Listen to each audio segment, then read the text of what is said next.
ఎట్లా వస్తానో ఇక్కడ పరిస్థితులు ఎట్లా ఉంటాయో మా అటు సైడ్ పరిస్థితులు ఎట్లా ఉంటాయో అంటున్నారు. కానీ నాకు ఫస్ట్ రాగానే మన పేరెంట్స్ కోఆపరేషన్ చాలా బాగా నచ్చింది. మన సాయిబాబా గారు నరేష్ గారు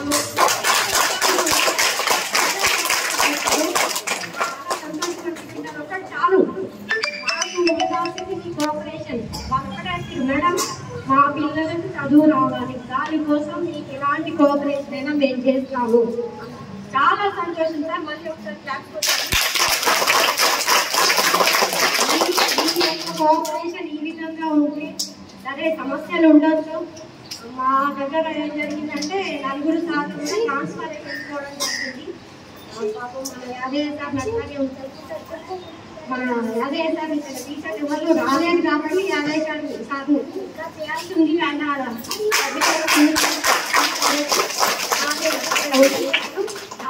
థ్యాంక్స్ సార్. సారు పాత వాళ్ళు ఉండడం వల్ల నాకు కూడా ఇక్కడ కొంచెం కన్వీనియంట్గా ఉంటుంది. ఏంటంటే ఇక్కడ పద్ధతులు ఏంటివి ఎత్తి తెలియక మనం వాళ్ళు అక్కడ చేస్తే మీకు అర్థం కాదు, నాకు అర్థం కాదు. కాబట్టి చాలా చేతులు మాట్లాడుతుంది. టీచర్స్ కావద్దు అని అంటున్నారు. కొత్త టీచర్స్ ద్వారా నియామకం అయిన తర్వాత కొత్త టీచర్స్ కావాలని అందరం ఆశిస్తాము. అయినంత వరకు నేనైతే హై స్కూల్లో వచ్చింది, ప్రైమరీలో హెచ్ఎంగా వచ్చింది, హై స్కూల్ టీచర్గా వచ్చింది, ఇక్కడే ప్రైమరీ హెచ్ఎంగా వచ్చింది. కానీ నేను ఇక్కడ మన స్టాఫ్ ఎక్కువ ఉన్నారు, మన టీచర్స్ ఎక్కువ ఉన్నారు కాబట్టి ప్రైమరీలో అనుకున్నది సాధించవచ్చు, పిల్లలకు బాగా పికప్ చేయొచ్చు అనే ఉద్దేశంతో హై స్కూల్ వదిలేసి ప్రైమరీలో జాయిన్ అయ్యాను.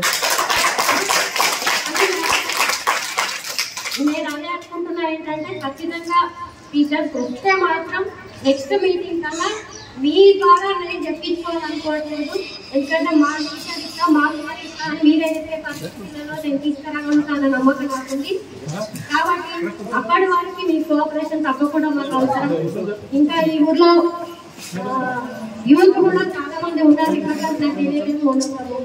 కార్యక్రమం వెళ్ళినప్పుడు కాకుండా మీ కోఆపరేషన్ కూడా మాకు తప్పకుండా అవసరం. మీరు బయట నుంచి ఇచ్చే కోఆపరేషన్ వల్ల మేము పిల్లలకి ఎంత ప్రశాంతంగా డ్యూటీ చేయగలిగితే అంత ప్రశాంతంగా పిల్లలకి బాగా డెవలప్ అయ్యేలాగా చదువు చెప్పగలుగుతాం. కాబట్టి నాకైతే చాలా బాగా అనిపించింది. థ్యాంక్ యూ మీ అందరికీ.